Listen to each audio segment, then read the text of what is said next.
இந்த செய்தியை உங்களுக்காக வழங்குவது அருண் மசாலா. 1983 ஆண்டிலிருந்து தரத்துடன் தன்மை மாறாத அறுசுவை சமையலுக்கான அருண் மசாலா.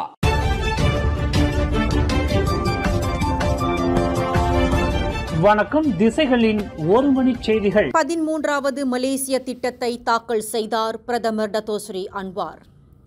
மலேசியர்களுக்கு அடுத்த 5 ஆண்டுகளுக்கான 13வது மலேசிய திட்டத்தை பிரதமர் டத்தோஸ்ரீ அன்வார் இப்ராஹிம் இன்று நாடாளுமன்றத்தில் தாக்கல் செய்தார். நாட்டின் 10வது பிரதமர் என்ற முறையில் மலேசியாவை 2026ஆம் ஆண்டு முதல் 2030ஆம் ஆண்டு வரை முன்னெடுத்து செல்லும் திட்டங்களை உள்ளடக்கிய இந்த 5 ஆண்டு பிரதான திட்டத்தை மடானி அரசாங்கத்தின் தலைவர் என்ற முறையில் டத்தோஸ்ரீ அன்வார் தாக்கல் செய்து நாடாளுமன்றத்தில் உரையாடத் தொடங்கினார். அதிகரித்து வரும் வருமானம், நிலையான பொருளாதார கட்டமைப்பு சீர்திருத்தங்கள் ஆகியவற்றை இந்த 13வது மலேசிய திட்டம் உள்ளடக்கியிருப்பதாக பிரதமர் குறிப்பிட்டுள்ளார். நாட்டில் உள்ள இஸ்லாம் அல்லாத வழிபாட்டு தலங்களின் தேவைகளை புறக்கணிப்பதில்லை அல்லது அவற்றை கைவிடுவதில்லை என்ற கொள்கையில் அரசாங்கம் உறுதியாக இருந்து வருவதாக வீடமைப்பு ஊராட்சித்துறை அமைச்சர் ngah Korming தெரிவித்துள்ளார். கடந்த 2024 மற்றும் 2025 நாட்டின் வரவு செலவு திட்டங்களின் வாயிலாக நாடு முழுவதும் உள்ள இஸ்லாம் அல்லாத வழிபாட்டு தலங்களின் பராமரிப்பு பணிகளுக்காக வீடமைப்பு ஊராட்சித்துறை அமைச்சு வாயிலாக வருடாந்திர மானியமாக தலா 50 மில்லியன் ரிங்கிட்டை ஒதுக்கீடு செய்துள்ளதாக ngah Korming குறிப்பிட்டார். வீடமைப்பு ஊராட்சித்துறை அமைச்சு நிர்ணயித்துள்ள நிபந்தனைகளை பூர்த்தி செய்யக்கூடிய இஸ்லாம் அல்லாத வழிபாட்டு தலங்களின் அமைப்புகள் தங்களின் வழிபாட்டு தலங்களின் பராமரிப்பு தேவைகள், ஆபத்து அவசர தேவைகளுக்கான கட்டுமான பணிகள் முதலியவற்றுக்கு இந்த பணம் ஒதுக்கீடு செய்யப்பட்டு வருவதாக அமைச்சர் விளக்கினார்.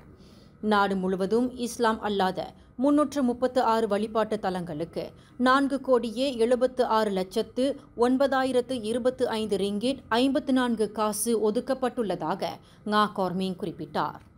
எஞ்சிய 92,30,000 ரிங்கிட் வரும் ஆகஸ்ட் மாதம் இறுதிக்குள் வழங்கப்பட்டு ஒதுக்கப்பட்ட 50 மில்லியன் ரிங்கிட் முழுமையாக பட்டுவாடா செய்யப்பட்டுவிடும் என்று அமைச்சர் தெளிவுபடுத்தினார். பழைய இரும்பு பொருட்கள் விற்பனை என்ற போர்வையில் இரும்பு உட்பட உலோக மற்றும் மின் கழிவுப் பொருட்கள் கடத்தல் தொடர்பில் மலேசிய ஊழல் தடுப்பு ஆணையமான SPRM 5 மாநிலங்களில் முழுவீச்சில் மேற்கொண்ட சோதனை நடவடிக்கைகளில் பழைய இரும்பு கடைகள் சம்பந்தப்பட்ட 28 நிறுவனங்கள் சோதனையிடப்பட்டதில் மொத்தம் 332.5 மில்லியன் ரிங்கிட் மதிப்புள்ள சொத்துகள் பறிமுதல் செய்யப்பட்டுள்ளன. அரசாங்கத்திற்கு 950 மில்லியன் ரிங்கிட்டிற்கும் அதிகமான வருமான வரி இழப்புக்கு வித்திட்ட டத்தோஸ்ரீ அந்தஸ்தை கொண்ட ஒரு தொழில் அதிபர் சம்பந்தப்பட்ட இந்த கடத்தல் நடவடிக்கை தொடர்பில் கடந்த ஜூலை 14ஆம் தேதியிலிருந்து மிகப்பெரிய சோதனையை SPRM நடத்தி வருகிறது. SPRM இந்த சோதனைக்கு சுங்கத்துறை, வருமான வரி வாரியம், மத்திய வங்கியான பேங்க் நகாரா ஆகியவை பெரும் ஒத்துழைப்பை நல்கி வருவதாக SPRM வட்டாரங்கள் தெரிவித்தன. இதுவரையில் 32 நபர்களின் வாக்குமூலத்தை SPRM பதிவு செய்துள்ளது. இன்னும் யாரும் கைது செய்யப்படவில்லை.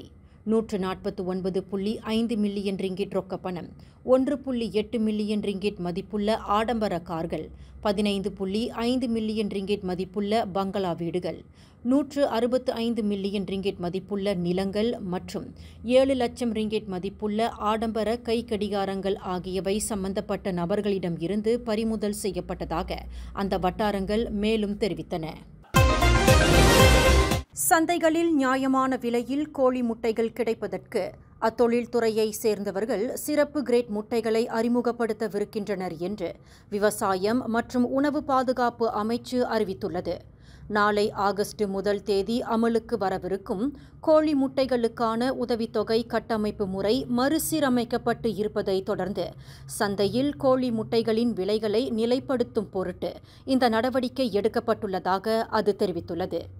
நாடு முழுவதும் விரிவுபடுத்தப்பட்டு வரும் அக்ரோ மடானி விவசாய விளைச்சல் பொருள் விற்பனை மற்றும் ரஹ்மா விற்பனை ஆகியவற்றின் வாயிலாக மக்கள் இவ்வகை கோழி முட்டைகளை நியாயமான விலையில் வாங்க முடியும் என்று அது குறிப்பிட்டுள்ளது. அதேவேளையில் ஃபாமா எனப்படும் கூட்டரசு விவசாய சந்தை வாரியம் மற்றும் தோட்ட பண்ணை அமைப்பு வாரியம் ஆகியவற்றின் விற்பனை வளாகங்களிலும் இவ்வகை கோழி முட்டைகள் கிடைக்கும் என்று அந்த அமைச்சு தெரிவித்துள்ளது. வரும் ஆகஸ்ட் மாதம் கொண்டாடப்படவிருக்கும் தேசிய தினத்தை முன்னிட்டு 18 வயதுக்கு மற்றும் அதற்கு மேற்பட்டவர்களுக்கு அரசாங்கம் அறிவித்துள்ள 100 ரிங்கிட் உதவித்தொகையை பெறுவதற்கு மக்கள் தங்களை பதிவு செய்து கொள்ள வேண்டிய அவசியம் இல்லை என்று அரசாங்கம் மீண்டும் நினைவுறுத்தியுள்ளது. இந்த 100 ரிங்கிட் உதவித்தொகை ஒவ்வொருவரின் மை கார்டு அட்டையிலும் பட்டுவாடா செய்யப்படும். இந்த தொகையை பெறுவதற்கு சாரா திட்டத்தின் கீழ் தகுதி பெற்றவர்கள் தங்களை பதிவு செய்து கொள்ள வேண்டியதில்லை அல்லது எந்தவொரு விண்ணப்பத்தையும் சமர்ப்பிக்க வேண்டியதில்லை என்று இரண்டாவது நிதி அமைச்சர் டத்தோசரி அமீர் ஹம்சா அசீசான் இன்று விளக்கம் அளித்துள்ளார். கிட்டத்தட்ட 22 மில்லியன் பேருக்கு சென்றடையவிருக்கும் இந்த 100 ரிங்கிட்டை மை கார்டு அட்டையில் சேர்ப்பதற்கான பிரத்யேகமான தரவு உள்ளீட்டை அந்த அடையாள அட்டையில் தேசிய பதிவு இலாக்கா ஏற்படுத்தியுள்ளது என்பதையும் அமைச்சர் தெளிவுபடுத்தினார். கோலாலம்பூர் மாநகரில் விபச்சாரத்தை துடைத்தொழிக்கும் ஓப் நோடா சோதனை நடவடிக்கை நேற்று புதன்கிழமை ஜாலான் அம்பாங் பகுதியில் உள்ள ஒரு ஹோட்டலில் மேற்கொள்ளப்பட்டதில் இந்திய நாட்டை சேர்ந்த 5 பெண்கள் உட்பட 12 பேரை போலீசார் கைது செய்துள்ளனர். ஹோட்டலின் அருகாமையில் சாலையோரத்தில் நின்று கொண்டு வாடிக்கையாளர்களுக்கு வலை வீசும் இத்தகைய விபச்சார நடவடிக்கை குறித்து கிடைக்கப்பெற்ற தகவலின் அடிப்படையில் கோலாலம்பூர் போலீஸ் தலைமையகத்தின் D7 பிரிவான ஒழுங்கீன சூதாட்டம் மற்றும் குண்டர் கும்பல் சிறப்பு பிரிவு ஜாலான் அம்பாங்கில் இந்த திடீர் சோதனையை மேற்கொண்டது. இதில் 50 ரிங்கிட் கட்டணத்தில் அந்நிய நாட்டை சேர்ந்த ஆண்களுக்கு பாலியல் சேவை வழங்கி வந்ததாக சந்தேகிக்கப்படும் 22க்கும் 43க்கும் இடைப்பட்ட வயதுடைய 12 பெண்கள் கைது செய்யப்பட்டதாக கோலாலம்பூர் இடைக்கால போலீஸ் தலைவர் டத்தோ முகமது யூசுப் ஜான் முகமது தெரிவித்தார். இரவு 8:30க்கு மேற்கொள்ளப்பட்ட இந்த சோதனையில் ரொக்கப்பணம் உட்பட பாலியல் சேவைக்கு பயன்படுத்தப்படும் உபகரணங்களையும் போலீசார் பறிமுதல் செய்துள்ளதாக அவர் குறிப்பிட்டார். இந்த செய்தியை உங்களுக்காக வழங்கியது அருண் மசாலா.